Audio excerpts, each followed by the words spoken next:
आज से कुछ साल पहले प्रोफेशनल माउंटेनियर्स जो कि बड़े बड़े माउंटेन्स की पीक तक पहुंच चुके थे, वो ये सोचते हैं कि अब हम जाएंगे और कैलाश पर्वत के ऊपर चढ़ाई करेंगे। लेकिन उन्हें नहीं पता था कि ये डिसीजन उनकी लाइफ का सबसे खराब डिसीजन होने वाला है। क्यों?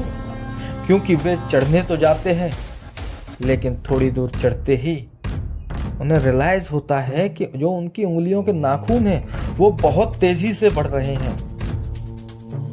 थोड़ी देर बाद ऊपर चढ़ते हैं और एक नई चीज रियलाइज करते हैं कि उनके बाल भी बहुत तेजी से बढ़ रहे हैं। उन्हें ऐसा फील होता है कि मानो उनकी उम्र भी बहुत तेजी से बढ़ रही हो। वो बुजुर्ग होने लगते हैं।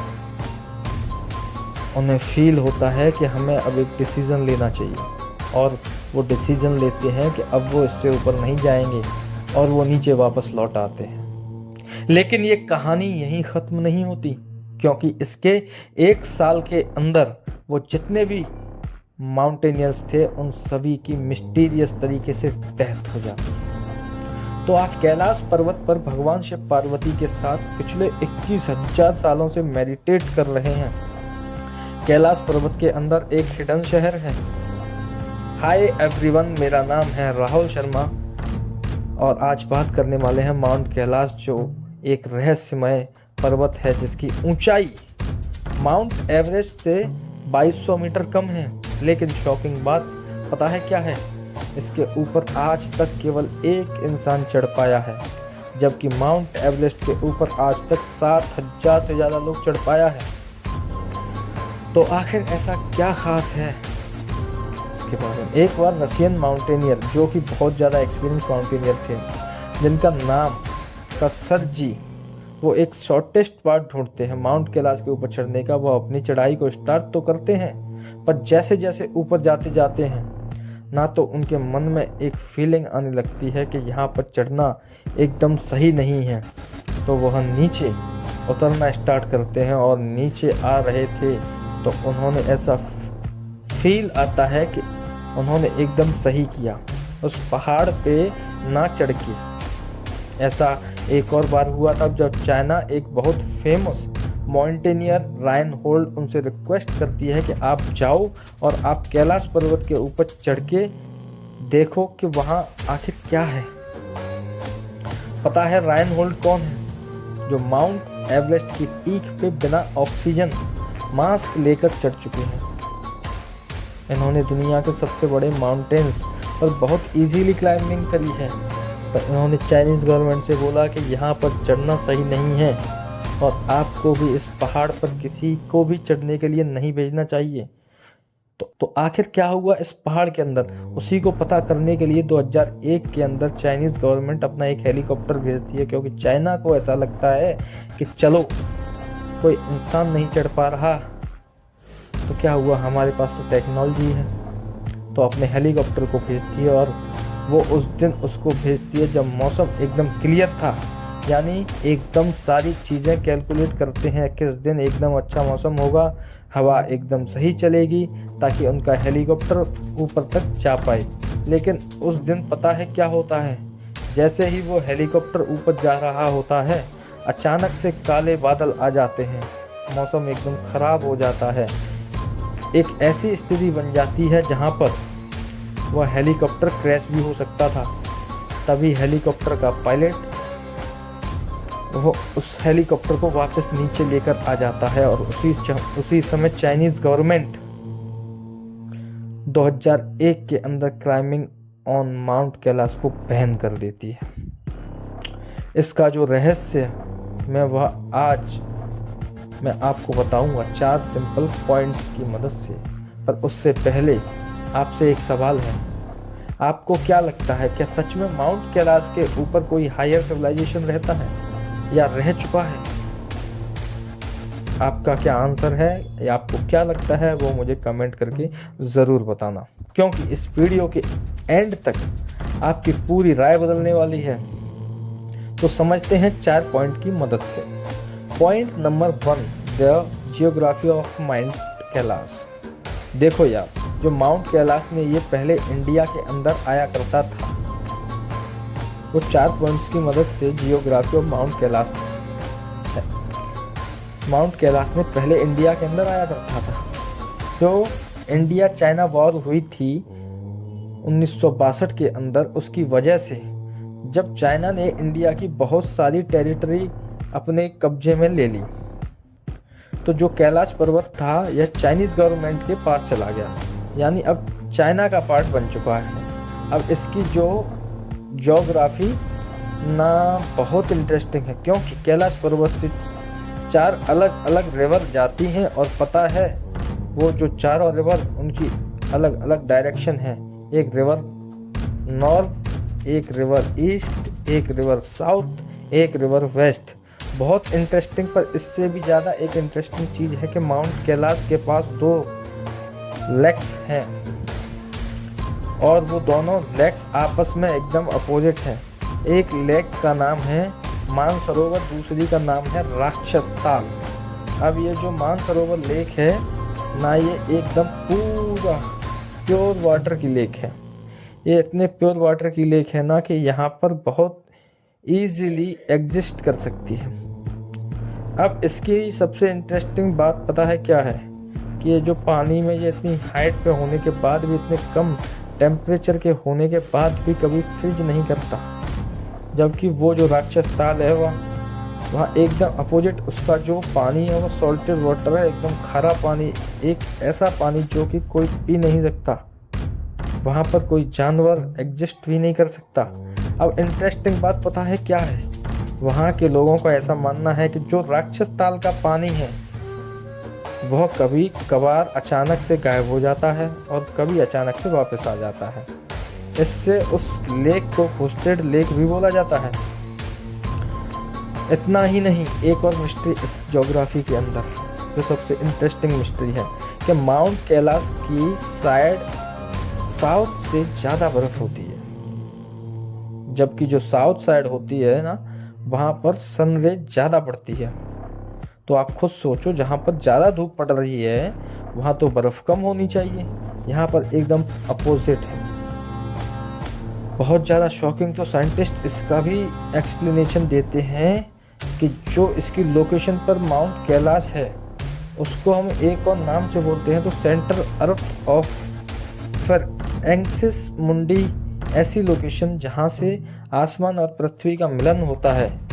इसका क्या मतलब है कि एक ऐसे रीजन पर लोकेटेड है जहाँ से सारी चीज़ों का सेंटर है। फॉर एग्जाम्पल मैं आपको समझाता हूँ कि अगर आप माउंट कैलाश को कैलकुलेट करोगे तो स्टोन हेज से, तो इसका जो डिस्टेंस है वो आएगा 6666 किलोमीटर, यानी कि 6666 किलोमीटर।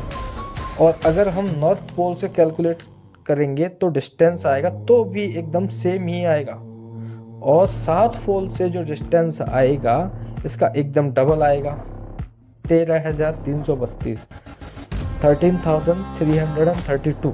ये शायद इसका आंसर हो सकता है। इसकी जियोग्राफिकल कंडीशन का। अब बढ़ते हैं पॉइंट नंबर 2 की तरफ।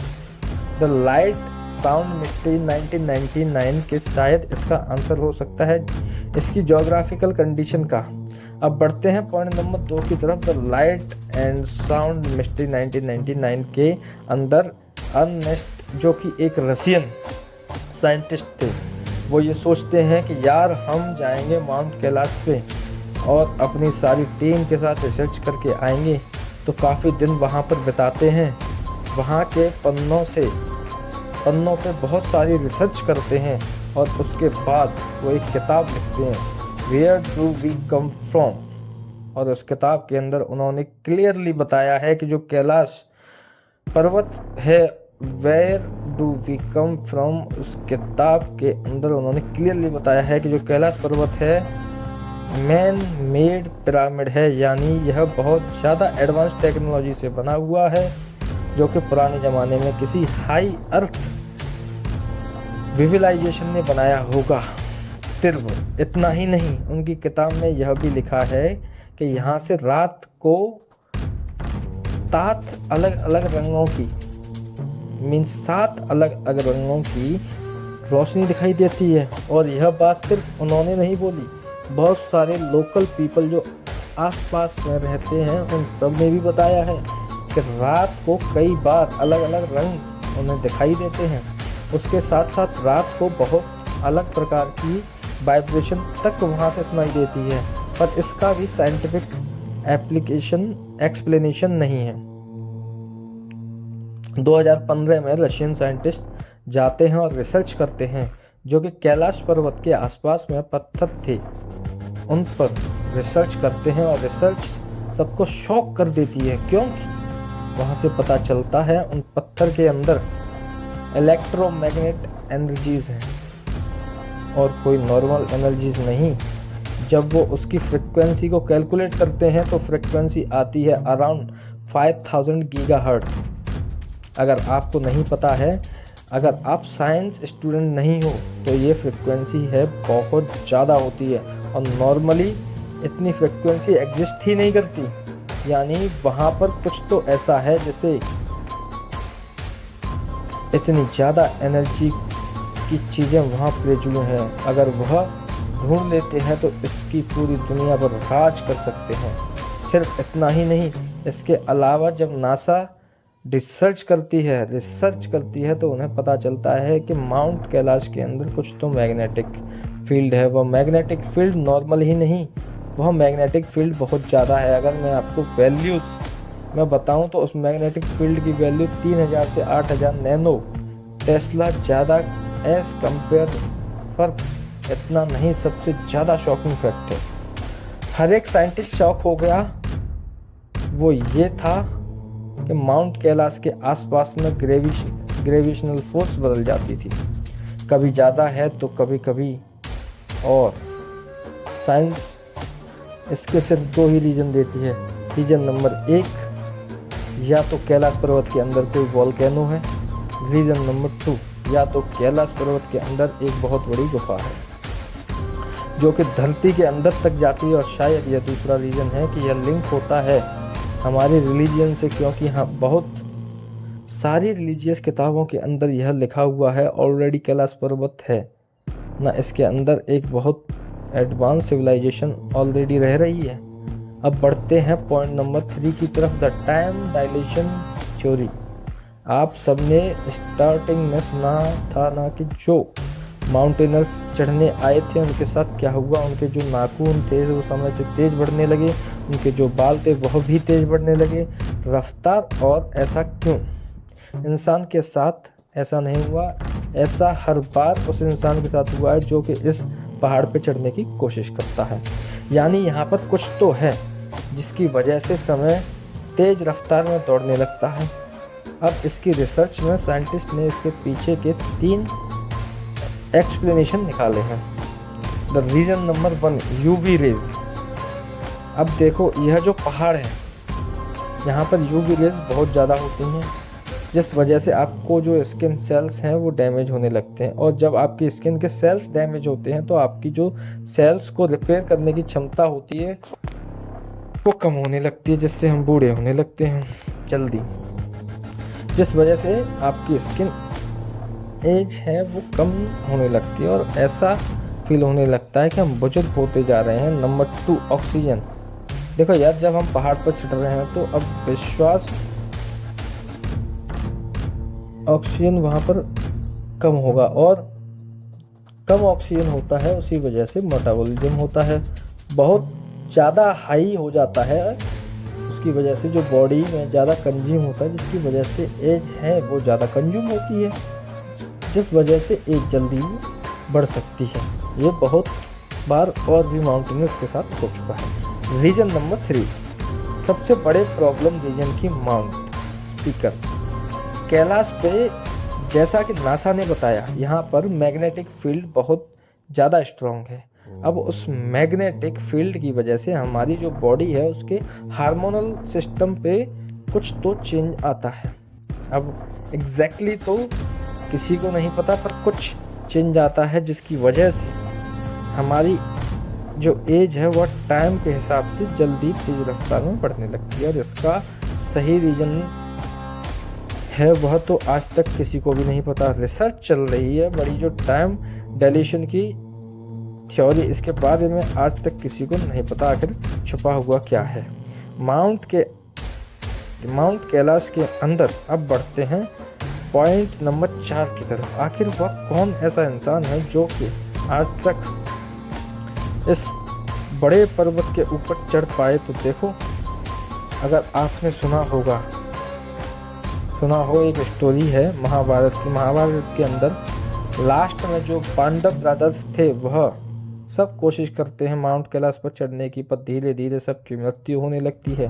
पर पहाड़ के ऊपर सिर्फ एक पहुंचता है, जिसका नाम था कौन था, जिसने आज तक कभी कुछ गलत नहीं करा, किसी से भी झूठ तक नहीं बोला। अब ऐसे ही एक 14th सेंचुरी के अंदर तिब्बत में रहने वाले एक बुद्धा, जिनका नाम था मिलारेपा। अब ये जो मिलारेपा थे ना, ऐसा माना जाता है कि उन्होंने अपनी स्पिरिचुअल पावर्स की मदद से इस पहाड़ के ऊपर चढ़ाई करी। आज तक कोई नहीं चढ़ पाया, बट ऐसा तिब्बत में बोला पीपल्स मानना है कि जो मिला रह पाते हैं सिर्फ वही इकलौते इंसान थे कि उस ऊंचाइयों तक पहुंच पाया, और वो भी सिर्फ और सिर्फ उनकी स्पिरिचुअल पावर्स की वजह से। तो है ना बहुत ज़्यादा शॉकिंग। पर अभी ये कहानी खत्म नहीं होती, अभी भी बहुत सारे अननोन सवाल हैं, जैसे कि आखिर समय तेज रफ्तार किसी भी फ्लाइट को उड़ने नहीं दिया जाता, यानी उस एरिया को नो फ्लाई जोन बना दिया गया है। एक और सवाल जो कि यह है कि आखिर ऐसा क्या होता है माउंट कैलाश के आसपास के सारे एरियाज में बहुत तेज अर्थक्वेक आता है, पर कभी माउंट कैलाश के रीजन में आज तक नहीं अर्थक्वेक आया है, आज तक अर्थक्वेक फील ही नहीं किया गया है।